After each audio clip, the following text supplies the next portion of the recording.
샬롬. 햇볕에 말리면 가벼워진다. 두 번째, 제2부 그 마음은 알 것도 같아서. 자장. 가끔 밤이 너무나 무서울 때, 세상에 나 혼자만 깨어 있는 것 같을 때, 나도 모르게 스스로에게 자장, 째깍째깍 초침 소리, 퇴근하고 돌아온 엄마, 아빠, 고나게 코 고는 소리 깨울 수는 없으니까 온몸에 열이 올라도 허기가 져도 괜찮아 혼자서 자장. 아픈 건 다 사라질 거야. 잘 견디고 있어. 아무도 말해주지 않으니까 혼자서 자장. 귀신이 무서운 건 아니고 내일이 오는 게 두려운 건 아니고 아침에 들려오는 새소리가 너무 무거워서가 아니고 내 숨소리가 너무 커서 혼자서 자장. 먼저 안녕 하면 너는 안녕 대답한다. 상냥하게. 뭐하고 있어? 물어보면 도서관에 가는 중이라고 하거나 혼자서 영화를 보고 있었다고 한다. 무엇을 하고 있었느냐고 되묻는 법은 없다. 너는 서운해하지 않는다. 내가 아파서 약속을 지키지 못해도 비밀을 말하지 않아도 며칠씩 연락이 끊겨도 깜빡 잊고 생일을 챙겨주지 못해도 아무 서운해하지 않을 거다. 나는 좀 서운하다. 네가 내 생일을 잊는 게 무리하지 말고 다음에 보자고 하는 게 용건 없이는 연락하지 않는다는 게 대뜸 어디야? 보고 싶어 만나자 말한 적 없다는 게 잘가 하면 너는 다정하게 다음에 또 보자고 한다. 뒤돌아보는 법은 없다. 변기. 이제부터 너랑 절교야. 변기에 나를 앉혀두고 반 친구들이 돌아가며 말했다. 얼마나 그 말을 들었던지 단짝이었던 이 집까지 그 말을 했을 때 더는 그 단어를 세지 않았다. 종이 울리고 반 아이들이 우르르 빠져나갔다. 화장실엔 변기와 나만 남았다. 문을 열었다. 덜 잠근 수도꼭지가 최선을 다해 물방울을 떨어뜨렸다. 거울 속에 내가 보였다. 이상하게도 그 순간 나와 가장 절규하고 싶은 건 나였다. 잠만 자고 싶다. 교실 창문을 열면 너무 춥다. 두꺼운 이불 속에서 한숨 자고 싶다. 아무도 날 깨우지 못하는 곳에서 깊은 잠에 빠지고 싶다. 깜빡 졸고 나면 수학 시간이 끝나 있었으면 좋겠다. 쉬는 시간에 엎드려 자다가 종 치면 10분 말고 하루가 지나 있었으면 좋겠다. 친구들이 모르는 사람이 됐으면 좋겠다. 모르는 사람은 마음을 다치게 할 수 없으니까. 눈물 나게 하지 않으니까. 모르고 싶다. 뭐가 되고 싶은지, 뭐가 되려고 이러는지. 감자튀김, 프라이드 치킨, 양념치킨 다 안 먹어도 되니까. 눈 뜨면 아침 말고 한 10년쯤 지나 있었으면 좋겠다. 쉬는 시간. 화장실에서 돌아와 자리에 앉았다. 3교시 체육 시간엔 양호실 점심은 안 먹고 건너뛰고 나머지 쉬는 시간에 절대 고개를 들지 않을 거다. 죽은 듯이 잠만 잘 거다. 수업이 시작되면 칠판만 쳐다볼 거다. 고개를 꼿꼿이 세우고 앞만 볼 거다. 건너편 예지를 쳐다보지 않을 거다. 등 뒤로 종이 뭉치가 날아와도 반 아이들이 들으란 듯이 큰 소리로 내 얘기를 더 들어도 못 들은 척 할 거다. 교문을 나서고 아파트 11층 우리 집 내 방문을 걸어 잠그기 전까진 절대로 무너지지 않을 거다. 한 대, 한 대, 왼쪽 눈은 시파란 멍, 입가에는 피, 만신창이가 된 얼굴로 오빠가 돌아왔다. 오빠, 이 상처 뭐야? 내가 묻자. 별일 아니라는 듯이 오빠가 말한다. 매번 날 건드리는 놈이 하나 있어. 전교에서 제일 싸움 잘하는 놈인데 오늘은 정말 못 참겠더라. 그래서 싸우자고 했어. 딱 한 대 때리고 싶어서.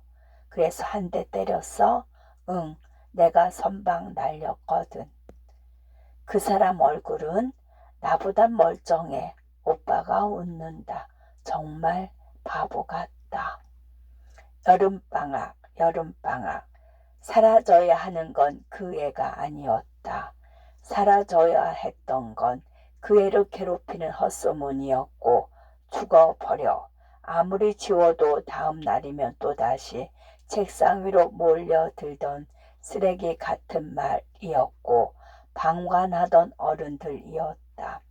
사라지지 말아야 했던 건 그 애의 입가에 번지는 웃음, 학교가 끝나면 운동장에 남아 꼭 농구를 하고 가던 그 애의 습관, 아침 일찍 학교에 와 그의 책상 위를 깨끗이 지우던 몇 개의 손, 와락, 터지는 눈물 같은 거.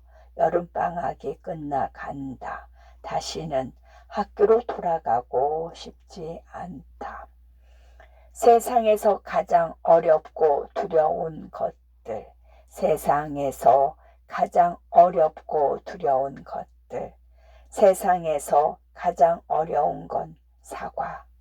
어디서부터 어떻게 말해야 내가 뱉은 말이 더는 칼이 되지 않는지. 불 꺼진 아파트 단지보다 겨울잠 자는 동굴 속보다 어두운 건 내 안의 어둠, 밑바닥이라고 생각했는데 더 깊은 진흙탕이 아래로 아래로. 공포 영화보다 나쁜 뉴스보다 무서운 건 내게는 너무나 미운 사람이 있다는 사실. 그 사람이 이 세상에서 사라지길 기도한 적 있다는 나만 아는 분명한 사실.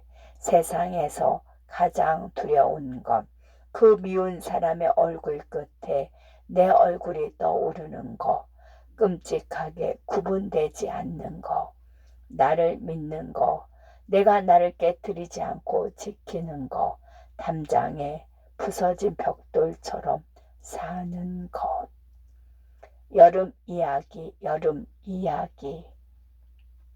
밤새 고난이가 운다. 우는 이유는 알 수 없지만 우는 마음은 알 것도 같아서 잠이 오지 않는다. 할머니 생각이 난다.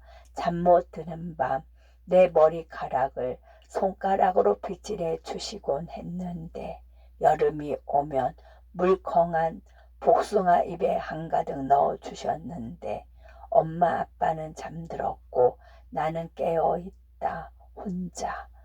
낮에 어른들이 하는 얘기를 들었다. 할머니가 돌아가셨으니 조만간 이 집을 정리하자고, 돈은 나중에 공평하게 나누자고. 이불을 덮으면 이렇게 남아 할머니 냄새가 나는데 자주 입으시던 꽃무늬 바지 여전히 빨랫줄에 걸려 있는데 할머니만 없다.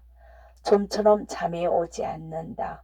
고라니가 울어서 그 마음은 알 것도 같아서. 비상대피, 비상대피. 버스 차창 안내 문구, 비상탈출용 망치. 화재나 교통사고 등 비상시 이 망치로 유리창을 깨고 신속히 탈출하십시오. 극장에서 영화가 상영되기 전 상영관의 위치를 확인하시고 위급 시엔 안내 방송을 따라 대피하세요. 돌아오는 지하철. 손잡이를 화살표 방향으로 내리면 손으로 문을 열 수 있습니다. 나도 좀 누가 알려줬으면 좋겠다.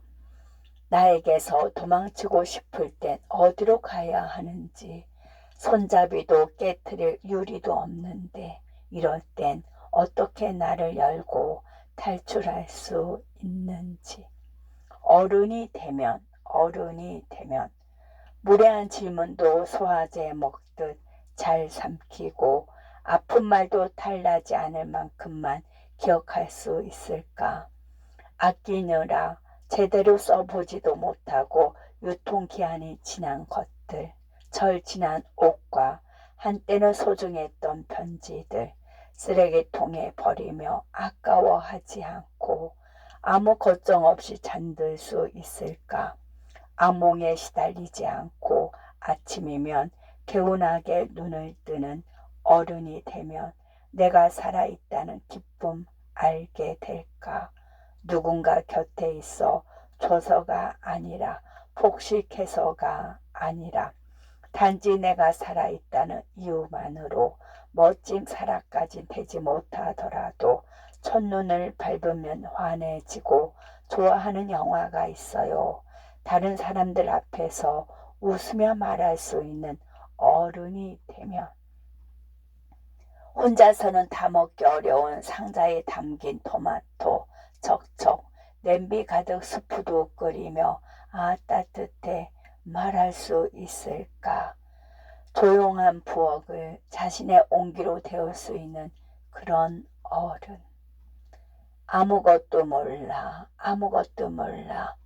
넌 아무것도 몰라. 엄마는 말하지만 엄마가 슬픔에 빠져 있을 때 누구와도 손잡지 않는 것 알아. 아파트 단지를 몇 번이고 돌다가 오는 거 알아. 한 번씩 우리 집을 올려다 보는 것도. 나 외출하는 거 싫어해. 미술관도 싫고 다 싫어. 엄마는 말하지만 붓과 물감을 보면 세상 바깥으로 걸어 나가면 엄마가 포기한 꿈들이 생각나서 나가지 않는다는 거 알아. 화장대 서랍에 숨겨놓은 알약들, 감기약이 아닌 거 다 알아. 세상이 얼마나 무서운 줄 아냐고. 학교를 포기하면 어떤 미래가 펼쳐지는지 알기나 하냐고. 엄마는 말하지만 나는 엄마에게 상처를 주었던 세상이 어떻게 조금씩 달라지고 있는지 알아. 남들과 똑같이 살지 않는다고 하늘이 두 쪽 나지 않는 거 알아. 그러니까 엄마 울지 마. 반성문 세상을 대신해 엄마에게 죄송합니다. 끝.